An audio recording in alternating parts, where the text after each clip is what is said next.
us for another episode of the Sesh. I'm Vince. This is J-Town from Krazy Strain here. Today we have joining us Brent Castillo. See me? Oh, there we go. Hey, there we are. Hey, what's up?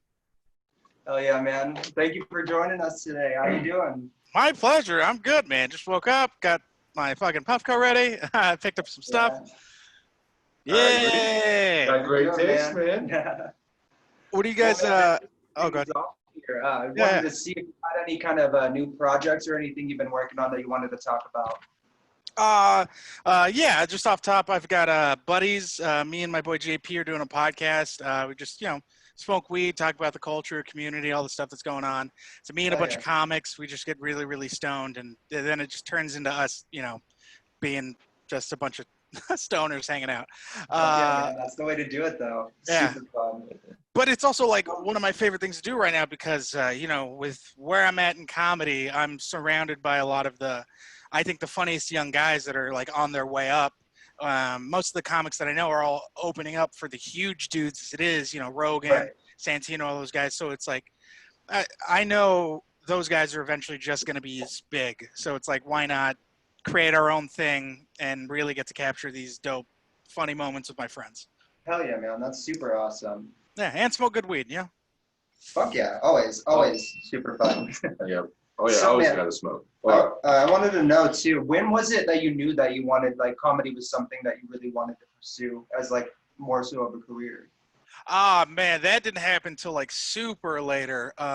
Wanting to do it because I remember I was like 19, 20 and I was like watching people do an open mic, and it was always like a thing that I liked to do is like for fun. But then it wasn't until I was at an actual club watching people like do it and host and like feature. Jesus Trejo was the first guy I saw feature at a club in my town. Him and Steve Trevino, and they were the ones that told me all about the store and told me to move up. So it was around that time that I was like, all right, I could think about doing it. And I was like, fuck, I think I was like 20, 21, 22 at the time. And I got offered like a really good job at a casino. And my friend it was actually his job that they offered me because he was leaving. It was like when social media was first starting. So he was basically just running their Twitter and YouTube. And he got offered a dope job in LA, and they tried to keep me there by giving me like I think it was like a 3-figure salary. But it was like so much money that it was like if I took the job, I knew they would have figured out that I didn't know how to do it. Because no one knew how to do it at the time. So we were like talking, and he was like, just move up with me, sleep on my couch, get whatever job. He was like, I know it's probably going to suck, but just think about how funnier you would be if you could get up every single night. So he was like, his name is Ryan Chartrand, and he literally paid rent for me the first like 6-7 months that I was in Los Angeles. Because so like I moved out with him, and we were like good friends for like a long time. And then I got my 2 jobs, but it was also like, oh, this is Los Angeles. Like no one makes a lot of money. Right. So like on paper, like moving to Los Angeles was like, oh yeah, we could totally both do this. But it was like he made so much more than I did. So it was like by the end of it, it was like he was just paying for rent most of it. And I was like, we can't keep doing this. Like you're fucking bleeding money. And it's like, it's just not, but yeah. So we still talk and stuff, but it was like winning roast battle and opening up for Joe. He hit me up and was just like, everything's cool. He's like, you don't ever have to worry about ever paying me back for anything. He was like, you doing that and succeeding what you wanted, that's payment enough. Fuck yeah. That is awesome. Yeah. So it's like you need good friends and people like that in your corner. Oh, for sure. Definitely, So who would you say, what kind of comedians inspired you? The big ones that inspired me, man, I think if I had to pick anybody that was out of the first ones, it would be like, I think before you even realize they're comics, I think a lot of like your favorite family members are like your first comics. Like my uncle is like, my dad and my uncle are 2 of my favorite people to watch because they would like get drunk and like my uncle would tell this one story so good that like every time he would tell it, it was like he was telling it the first time. Right. It was like a story that I've heard my whole life, but it was like every time he told it, we would all just die laughing. And he was like he was just the first guy that I remember seeing and being like, oh man, you're fucking hilarious. And then you see people in like school that are just funny. And then you have like your friends that just make you laugh like you've never laughed before. Yeah. But I think the first time that I saw like a comic that I was like, oh, okay, this is fucking, I think it was like George Lopez, because, you know, you're Mexican and you see like, oh, you know, they fucking love him. It's the first time you see it. Then you start like really diving into it, and then you start seeing like Richard and then like Carlin and all those guys. I think for me, the biggest guy that changed it for me was Louis.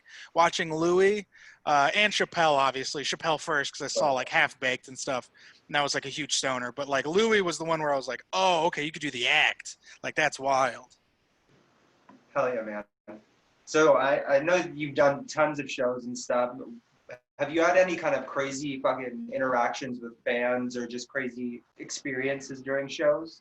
Nothing I mean, I've had like the craziest things I've had is I've had like a guy want to beat me up after a joke, which is like pretty hilarious. Like I've had a whole family want to fight me after a joke, and that was that was actually pretty cool. It was in San Jose, and it was like at the time they were like deporting a lot of like Mexicans and stuff, and I had like a joke about how if I'm going to pay taxes and it's going to go to deport people that look like me, let me work harder so I could pay more in taxes to pick who I want to get to deport. And then I was just like, I would want to deport a white family just to even it up. And then I was like, and I was saying, I was like, you know, it would also cost more to deport a white family because, you know, it's just a lot more like moving costs and everything. It's like a little like, a black family's a little less expensive, Mexicans, and then it just goes up. And then I remember I said that, and this guy got so fucking mad. It was this white guy and his whole family. He got so mad he wanted to fight me. Like in the middle of the show, he like got up and was like, fucking. He thought I was a black guy at first. So he was just like, yeah. So it was it confused me more than anything because right off top he was like, your people should have worked harder, and I was like, what? Like I couldn't comprehend what he was yelling at me about.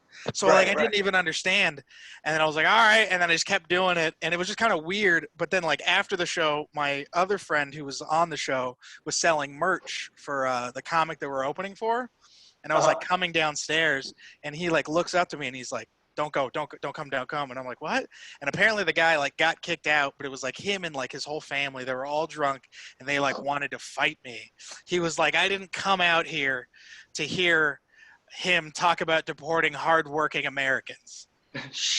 And I was just like, it was made up. It wasn't even real. Like it was like, yeah, I was like, you're more mad at like imaginary people getting deported than like real people getting deported. Dude, it was like it blew my mind. Unbelievable, man. I had a lady flash me once, which was hilarious. What was that? I had a lady flash me at a show. That's awesome. I was just kind of like, all right, cool. It was pretty hilarious. It was me and Bert Kreischer. I was like selling merch, and we were just sitting there and like we're selling merch to these people, and then the people that we're all looking at, you just see them go, oh my, like this, like, so our backs are to the window, and we're like facing the crowd. He's doing the meet and greet. We're selling stuff, and then all of a sudden the crowd just starts going wild, and we're like, what the fuck? And then someone's like, turn around, and we turn around, and this lady's just like this up against the wall, and we're just like, oh, okay, I guess this is Florida, and yeah, it was a lot of fun, man. Like Florida. Yeah, it was dope. Fuck yeah, man. That sounds pretty cool.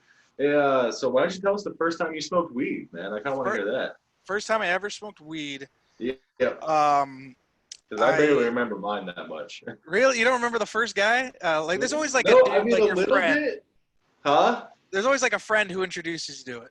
Actually, it was my older brother. Yeah, family members. And if I remember correctly, we were playing Ghost Recon. See, my brothers had already moved out, and they had a house, right? And they had computers in different rooms, and they all gamed together. Yeah. So I think I was like 13, 14. My brother's like, here, you got to try this. And it was, I don't know, pretty big bong. I remember just sitting there smoking it and then going down and getting some soda because I had cottonmouth like I never had before in my life. And then we shot people. Yeah, that's the best, man. That's my cousin was the one who introduced me to it. What happened was the night before, it was around New Year's, we went to a party. And he was like a senior in high school, so it was like a party that I had no reason to be at. I was just younger. I think I was like a sophomore at the time. Right, right. And I remember the party ended up getting busted, Oh shit. and like everyone started like flushing their drugs and stuff. Well, when I had gotten there, I'd put my sweatshirt down, and someone had stashed the weed that they had in my sweatshirt, and they hid my sweatshirt under the bed. So when I found my sweatshirt, it was actually my friend that found my sweatshirt, and we were all getting ready to leave. The cops were there. They started to check everyone's IDs, but they realized that there were so many kids there that they were just like, everyone get the fuck out. Right. So like we were starting to leave, and my friends got my sweatshirt, and I was like, oh, can I have my sweatshirt back? And he's like, no, let me hold on to it. I'm a white guy, I'll be fine. And so they let him through, and then they let me through and stuff. And we get into the car, and he tells me, he's like, I found your sweatshirt under the bed. I think there's something in it because it feels bumpy. And my cousin was like, all right. So we opened my sweatshirt, and it was about an ounce of weed. Someone had fucking stuck an ounce of weed into my jacket. And in San Jose at the time, it was like, not even medical wasn't even a thing. So it was like that shit would have fucking ruined my life. Oh, for sure. So my cousin found it and was like, what the fuck? So we go back to, I just remember standing there and he has it in his hand. I'm like, what is it? He's like, oh, it's weed. And I'm like, well, what do we do with it? And he looks at me and he goes, we fucking smoke it, bro. And I was like, oh, Yeah. all right. And so we smoked it out of like a toilet paper, like bong. It was like he made like a steamroller. And then I just remember getting super baked and just laughing uncontrollably into a bowl of Reese's Puff cereal. Fuck yeah. And my cousin put Half Baked on, and that was like the first time I ever watched Half Baked. And then we watched Chappelle's show after that, and I think we saw Killing Him Softly. So that was like the first time I got introduced to like Chappelle. Hell yeah. Yeah. That's awesome, dude. So I know everybody kind of has their own little routine when it comes to smoking. Do you have like a specific routine that you have? If it's when it's like waking up in the morning, I like to like get up. I'll like sit on my couch for a little bit. Surprisingly, I don't dab or do anything right away. Mm-hmm. I usually like to take like an hour or two to where I'm like still waking up and being like, once I get fully awake and I've looked at all the news and stuff, and then I'll like sit down, take a dab. But if I really just want to like, it's my time to smoke and I'm just trying to smoke and no one's around, like my wife's at work and it's just me, that's when it's like I'll roll a joint, I'll put music on, and I'll just sit and I'll just listen to music and get super baked. I like smoking at night. Nighttime's like my favorite. From like 12 to 2 to 3, I'll just sit, listen to music, and just get stoned. Same, man. That's my favorite thing. Just sit there, roll one up, vibe with the music. Fucking take a class, dude. And it's funny, like I used to walk in on my dad drinking and like listening to music, and I'm like, oh, this seems problematic. And then like now I'm like, oh, I get it. Yep. It's not problematic. It's therapeutic, Yeah. I'll be right back. Yeah, no problem. Yeah. But yeah, dude, my morning ritual, man, I feel you like I don't smoke right away. It takes me about 15 minutes at least to get my morning shit out of the way. And then I got to go up and I go outside and I smoke right away. I don't smoke inside. Yeah. I wake up at least an hour or two before my wife and kid do on the weekends. So I go outside. I'll have I'll have a bowl loaded, probably even this sitting around somewhere, and about half a pack of cigarettes and about 50 different YouTube freaking videos. That's a good routine. I think if I had kids, I would either have to stop or I'd have to do the same thing where it's like wake up a few hours and then just smoke. But yeah, no, that juggle's tough. Oh, for sure. Especially think about like when your kid becomes a teenager and stuff, and if you decide to like tell them you smoke, or if like my wife's parents didn't tell us until like recently that they used to, and that they and I'm just like, oh, that's wild. Because it is such with our parents, it's such a taboo thing, and they don't want us to think differently about them for some weird reason. It's like, what, you don't want me to think you're cooler? Yeah, exactly. Well, I found out my parents smoked weed when I was about like 13, 14 also, right around the time I started. Yeah. So that was pretty young for me. And then I have a 14-year-old myself right now. Uh-huh. So she's going through a lot of personal issues and trying to identify who she is, So I flat out told her. I showed her my medical card because we're here in Arizona, so Yeah. I have my medical card, so it's all legal. I showed her that, and if she has any questions, I show her about it, but I still don't try to smoke in front of her. Oh yeah, absolutely. So, she knows I go outside, for my medicine and all that. She's seen me carrying this through the house and all that, or whatever, and she knows what it is, but doesn't really acknowledge it. Yeah. So I think that's best to, in a way expose them to it. So later on, they're not, when they are exposed to it, somewhat how maybe some of us were, it's more of a safer environment, Yeah, that was the big thing with like my father and my grandfather was I remember my grandfather had my mom because he had like a bunch of daughters, so he got them all shit faced. No, he was like you guys can drink, you guys can smoke, because I would rather your first time be here at home and what that's like than you be at a party and then that shit happen and then fucking not good stuff happen. He's like, I'd rather you know what it's like to be in control and out of control. And I think that's very important too. Is like you gotta it's like I couldn't imagine. Everyone's got that story of like wanting to fit in, wanting to be cool, and then they just rip a 10-foot bong or whatever, and then everyone that smokes a lot staring at them, and they're like, "What'd I do wrong?" And you're like, "Oh, this is gonna be a bad trip for you." Yeah, it's gonna be a long night. Yeah. So you mentioned the roast battles earlier. So what was the experience like being on that show and then winning season 2 on top of that? I mean, I was checking IDs at the time. I was literally like, so it closest thing I could feel like is like what I imagine Harry Potter felt like, because it felt like a different world. Because at the time it was for me, because it was like I'd never been on TV, never gotten to experience any of that stuff. And I got to see the thing that I watched grow in a room that was an open mic become a TV show.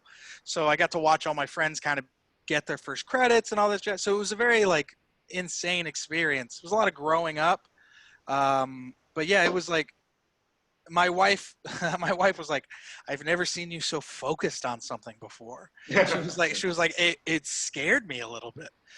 She was like, she's like, I thought you were gonna like break up with me or whatever. She was like, I'd never seen you so focused on a thing. I was like, yeah, man, because it was writing every day, the different weeks that you had. It was it was the funnest, and it was the funnest time I've ever had, and it was dope. It was exactly like, I mean, it was like the Olympics, man. It was like the comedy. It was, someone explained it to me. It was like the comedy combine, because it's different than stand up at the time, where it's like it's very hard to get a big comic or someone you really look up to watch you do stand up. Because if you're a big comic, you're like, I don't want to watch someone I don't know.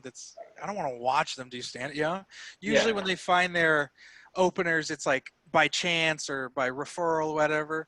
But there's something about roast battling that comics want to watch and see it, especially if they're like bigger guys. There's something fun about watching just two comics tear each other apart and to see them write these jokes. So you're like, okay. And so like when those big guys would watch young guys do it, they're just like, oh, okay. It's a good way to like meet those people and for them to become fans of you. So like winning roast battle was like everybody was there. The guys from all the festivals, all the agencies, Chappelle was there, all my heroes, and it was right in LA across from the store. So it was just like the hottest scene for those 2 weeks. So it was it was insane, man. It was I still feels like a dream. Because every now and then. Yeah. I still can't believe that I did it or that I went through it and stuff. But it's a great memory, and I love it. Hell yeah, man. So me and my fiance too, we saw you play at a Concentrated Comedy out here in Arizona last year. So I have to ask, man, was that the highest audience that you've ever played for? Not the highest. I've done a lot of weed shows before, and it's always so funny because I'm always just like, weed shows, comedy should be like 30 minutes and that's it. Like once 45 an hour hits, it get like everyone's just so stoned that everyone's just like, what? I know, but man. it was just so fun, man. I loved it. Everyone was great. The whole venue was dope. It was a lot of fun to like go to that place, and it's so cool to see a place like Arizona have a weed scene and culture that's growing and becoming like a solid scene. Oh, for sure, man. It's crazy too, just seeing over the past year or two, mainly just seeing how fast the scene is growing out here and just how things are changing up. It's insane and awesome to see. I never thought I was gonna have a card in my wallet, or now a digital copy of a card on my phone that allowed me to go to a store, and pick out what I want, instead of waiting for somebody to show up, Yeah, absolutely. And it's helped me too so much with all my health stuff and anxiety. I mean, I have options. I can't just I'm not relying on somebody to hopefully bring me something out. Right. Or, I'm getting professional. Yeah. Show up 3 days later. Yeah. Yeah. At a Burger King, Right. What are you guys smoking on now? A couple different things we got. What was this? Commerce City Dab Goo or Dab Better it was. I got a blueberry clear concentrates. What was this? Pen little thing. Already a little bit if you can tell. We got a little bit of everything today. Yeah, and then I got here some Kong shatter, and then a little bit of gelato flower and orange kush flower. Nice. Yeah, I'm smoking on this company out of Oakland. It's called Focus Concentrates. Good friend of mine. I love his stuff. It's called Electric Forest. It's Wi-Fi and In the Pines. Oh, hell yeah. State flower, so it's really, really good. I love it. So do you have a preference on indica over sativa or hybrids? I've always been a huge Girl Scout cookies fan, but I like hybrids. I like just smoking. I'm a big fan of just smoking like really good weed. I like seeing different people's takes on certain flowers. Same So here, if I had I love gelatos, love the cookies. One of my favorite growers is Seed Junkie Beezy. This dude out of California. He does a lot of like the cookie strains and a bunch of more exotic stuff. But there's a lot of good stuff. Oh yeah, man. Yeah, I'm definitely a sucker for anything blueberry. Those are always good strains. Yeah, I always like those super heavy, kind of skunky indica strains. Yeah, there's stuff out here that sometimes just smells like plastic, and I'm like, wow, that is interesting. There's some. There's some shit that I had the other day. I forgot what it was, but I was rolling up a joint in the room here, and my fiance walked in, and she was like, "I swear, I thought the cat took a shit, but it got worse when I walked into the room, and it was just the weed." Yeah. There's some stuff that just smells so skunky and cheesy, right? Or just really, really chemically, and it's very interesting. And you're just like, oh, okay. And then you smoke it, and you're like, this is insane. Right, for sure. My friend had some fruity strains too, but you can never. It's hard to find those indica strains with that super fruity taste. Mm-hmm. Yeah. My friend had my boy JP had this strain that straight up smelled like jalapenos. What the fuck? Yeah, it just smelled spicy, and I was like, damn. That's crazy. Yeah. So, is there any chance of seeing a Frank Castillo Netflix special up in the future here? I mean, I certainly fucking wish. Man, I'd love to see that shit. I mean, it's so funny how close everyone is in this comedy scene, because like one of the guys from Netflix was at the roast battle, and his name's Robbie. He's a great dude. And it's so funny because it's like he used to come to the roast battle when it was just starting. So I actually I would seat him and his wife as a door guy at the store all the time. So I would see this guy, and so he's seen me since being a kid checking IDs, and then he saw me win, and then he saw me open up for all these people, So I think it's like not impossible, but it definitely is one of the things of like, I wouldn't want one of those until I've been touring and headlining and stuff. Right. Like, I see like there's a lot of people that I see on my level or other people that are putting out stuff, and I'm like, oh, that's just too soon, or there just hasn't really fully. And that's the thing is like, I want to make sure my shit's like solid before I really put it out, because that's the first thing that really everybody's like. Anyone who doesn't know you, your first album, your first special, that's kind of like their introduction to you. Exactly. Yeah.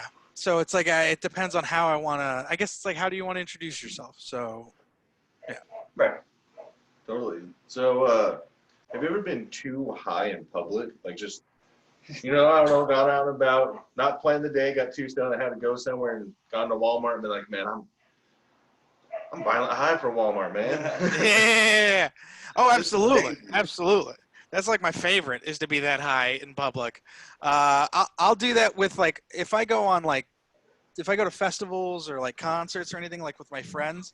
If I'm in a situation where I know I'm not the one that has to be in charge and I could just be a person, or like if I just have to follow a group of people, that's when I like to be that high. So like Disneyland, shit like that. Family gatherings, I tend to be. I like to be extremely high at family gatherings because it's just funny to me. Same. Also, there was a Christmas festival out here, and I brought just a couple baggie of edibles, right? They were hybrid ones, but I spaced them out. I did it good. They're 20 milligram. I'd eat one like every half hour or hour. We're there most of the day. And towards the end of it, man, I was just quiet. I was enjoying everything though. yeah. Felt good. I Were was you just pushing, quiet? Yeah, I was pushing, the baby stroller around. My wife comes up to me. She goes, "You okay? You're like really quiet." And I just look at her and give her the biggest smile. I'm like, "Baby, I'm doing great. I'm just flying." I am A-okay. Yeah, when she's just like, I'm just kind of. She's like, "You good to drive?" I'm like, it's probably best that you do. Yeah. I like getting super baked on flights. That's like my favorite. This is getting blasted. Yeah. It's fun. I've got, because of like the stand up, I've been able to like fly and go and travel more. And I used to be terrified of flying. Now it's like I have a routine where it's like I get high. By the time I'm in my seat, I'm asleep before we take off. Right. And that's like the best way is when you wake up and you're like, oh shit, we're already landing. Dope. Oh yeah, man. It's over. So I know, especially right now with the cannabis scene, or the cannabis industry specifically, since everything's starting to pick up more, everywhere's starting to legalize it, at least in some kind of form. A lot of musicians, actors, and stuff are getting their own weed strains or are creating their own cannabis companies. Is that something that you see yourself doing possibly in the future? I would love to retire owning something. Like it's like, me and my father talk about this all the time, which is like, generational wealth and owning property and stuff. And is like, for me, it's like my family. It's like I would love to own a dispensary or to like own a part of a co-op or just be involved in one. Because that's something that I could definitely see myself doing. Or if I would love to run like a weed coffee shop, like, cause it's so cheesy, but it's like I used to work at Starbucks, and aside from the people, I actually didn't mind making coffee and espressos and shit. I actually really liked it. I love the whole cafe coffee atmosphere. That shit's, I like it. It's so relaxing. So I would love to do that, like to have a dispensary, but also like a dope coffee place. That'd be awesome. Yeah, that's like I think that's something where it's like if I could retire and never have to work again, that's where I would just be like, Just hang out there all day. Oh, fuck yeah. Get stoned, coffee and espresso, bro. Or a beer garden. That shit's dope. Because hops and a beer garden, like hops and fucking weed are cousins. Mm-hmm. Yeah. So it's like it's not far at all. And they have a few breweries down here that do like weed and hops beer, so for taste and stuff, not as much for THC and potency. For sure. So do you have any negative experiences with any comedians? Oh, absolutely. Let me tell you. Now, I mean, here, hold on. Let me pull up my chair better. I mean, yeah, there's all the negative experiences I've ever had with comics have always been with comics that are like insecure where they're at in comedy, or they're scared of like the young guys taking a job from them or stuff. And the thing that like Rogan has always like preached whenever I've like talked to him about comedy is that it's like, high tide raises all ships. Is that what it is? It's like if you bring everybody together around you. So it's like you help your friends, you look out for everybody. Because if everybody's eating, you're eating. It's not scary if there's tons of funny people. It only makes you better. So that's the kind of thing is like, there's certain headliners that treat you like a employee, and then there's certain headliners that treat you like a friend and really care about you and want you to like grow as a comic. And I've only had a few like bad experiences, and those guys aren't around doing comedy anymore. So it's like, be nice to everybody on your way up because you're gonna see all those people on your way down. For sure, man. Yeah. So Well, like man, I'm sorry. Go ahead. so it's like I try to be as nice and stuff as possible, but I also try to be, you know, as real and like honest when it comes to comedy as possible. Oh, for sure. You have to, man. Yeah. Otherwise, it doesn't come through as genuine. You know Yeah, what I mean? absolutely. Especially when I'm talking to like the younger comics, even though like I'm only 30, but like when I say younger comics, I mean people just starting out. Yeah. Like I give everybody advice. People slide in my DMs and ask me shit, and I'll just tell them. But it's just like, you know, a lot of it is just being aware when you're a young comic, and some people just they think it's because of so many other factors and reasons, and it's like, no, you just got to get good, and then, you know, just fucking work on it, you know. Yeah, just keep going at it. Yeah. Sometimes people will hold you back, but a lot of it's just you and the way your comedy is. For sure, man. Well, Frank, I don't want to keep you too much longer here, but before we go, was there any kind of words of wisdom that you want to let any of your fans know, or just, let the people know anything going on? Oh, definitely check me out on Spotify, Buddies. It's me and JP, and then I have a podcast with my wife, Kissing in a Milkshake. She's got her master's in psychology, so she's like a therapist, and we like talk and shoot the shit. I try to make her laugh, and she tries to tell me what's wrong with me, and you know, just a couple shit. Right. That's it. You know, be safe, wear your masks. You know, shit's going crazy. Be nice to people. Fuck yeah, man. Definitely go support comedy when it opens up. Oh yeah, man. Yeah. Once you come back out here, or we come back out, see you on the road, we'll definitely be there for sure. Oh yeah, me and JP want to come out to Arizona. My boy, do you know Lobo? They have they just opened up a space out there. Eddie's a good friend of mine, and yeah, I definitely want to go check all that out. Hell yeah, man. Well, looking forward to seeing you again here, hopefully soon after all of this pandemic shit passes and all of that. But thank you again for joining us today, man. Really appreciate it. My pleasure, dude. Thank you for so much for having me. It was great smoking. Let's do one more dab before we go. Oh, Fuck yeah. Hold on. Yeah, I got to load mine up. Here, I'm gonna use this because mine just died. You just yelled at me about mine being charged. Hey, bro. I didn't yell. Yeah, dude, charging this thing's always like, I always forget, and then you wake up in the morning and you're like, oh fuck. Right? Go to load up the drive, right when you get it in there, fucking dies. Yeah, party foul. Have you tried the G Pen Connect? No, I haven't yet. I wanted to though. I've been seeing that a lot more recently, and it looks fucking dope. It is fun. It's pretty dope. A little messy sometimes, but I don't mind it. Oh yeah. All right, let's do it. All right.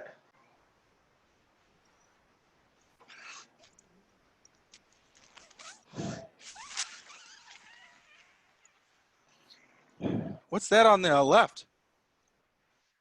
What are you smoking out of there? Yeah. It's just a little brick phone bong, but I got it. It's a dab cap attached to the cartridge here. Oh, what? On the top of the pen, and you hook it up, and you can take bong rips with your. Holy cartridge. shit! That's actually pretty fucking dope. Look at it. We got that last year at Canifest. Yeah. Do you guys have any? Are there any like? Concentrated comedy? Yeah. Are there any like glass blowers in Arizona that like? Who in the Arizona scene do you really like and that you're like down to shout out? Like, who are your like favorite glass blowers and people that you see doing a lot of good work in Arizona? There's one dude out here I've been seeing a lot recently, posting a lot of dope shit. I think his Instagram is Basic Glass Art. Mm-hmm. Like he's got some pretty dope shit that he's been putting out on there. Different little pieces to smoke out of, and like different like he had these cool little hat pins that look like shatter dripping down. Oh, that's pretty dope. Yeah, they're pretty fucking sick. But he's got a ton of cool stuff. Are you guys into heady This pieces? is- Are you into like heady pieces? Oh, for sure. And as far as the glass bros, I can't really name any off the top of my head. But there's a local smoke shop out here called the MMI Smoke Shop. They carry all local glass for a really affordable price. You know, they hook us up a lot too. That's yeah, they dope. always have dope ass pieces in there. I mean, some basic pieces, some super heady pieces. So I broke my what is it called? My atomizer for the Puffco. I hadn't cleaned it, or I had it for a long time and didn't change it, so I actually melted the bucket and the bottom of the atomizer his together. bucket together. He could Yeah, not. I did that too. Yeah. Yeah, so they of course they hook it up with another atomizer so I can be ready to rock and roll for today. That's So great. shout out to Atomize Smoke Shop, you know. Dude, They always got Los Angeles, they ran out of atomizers. Oh, for sure. I believe it, Yeah, man. yeah, believe and it. one of the vape shops ended up getting like 6 of them in, and I went to pick it up. Guess how much it was? Like $50. Atomizer was $50. Fuck. Dude, I was like, I walked in and I was like, hey, do you guys have atomizers? He was like, yeah, we got them. And I was like, all right, cool. Can I get 2? He's like, all right, man. You sure you want 2? I was like, yeah. And he was like, cool. And he showed me. I was like, fuck, I'll take 1. Yeah, never Like, mind. he was like, all right, man. And we're like, he's just smiling. He's ringing me up. And he's like, can't find these anywhere, can you? I'm like, nope. He's like, I'll see you in a month. And that's why I'm paying $50 for this one. Right. Shit, man. Oof, yeah, that last hit killed me pretty good. I love that, dude. Those Puffcos are really like, that shit's really like what I dig. Because, you know, I've been like kind of fucking around with like getting a really nice heady piece, but I can't get over spending like $300, $400 on it. Even though there's parts of me that like really wants to, because I want to get that torch. I want to get like a dope quartz nail and shit. Yeah. But like, it's hard to like have that and my wife just staring at me. You know what I mean? Like, she's right. Like, we need new tires for the car, you piece of shit. Same. Yeah. So, you know. Got a new car. So, yeah. That's why I like the Puffco and all that because I'm not big on the torch. Yeah, you know? me neither. But I want like one. Right. So for me, this is easier. You know, I can just grab it, go outside. Because like I mentioned earlier, I don't smoke inside at all. So I'll go outside, get to my little smoke spot, freaking, and then I'm out, you know, having a torch and the rig and you know, a million other things with me. So yeah. That's why I like the G pen, because it's like, you know, you can just pop it in and it's like no torch. I dig that. But some of those heady pieces, man, I'm just like, damn, that shit's wild. Yeah, there's this one, I forgot the artist's name, but he makes this dope ass like anglerfish fucking dab rig. Oh, wow. Super fucking beautiful, but it's like $800 piece.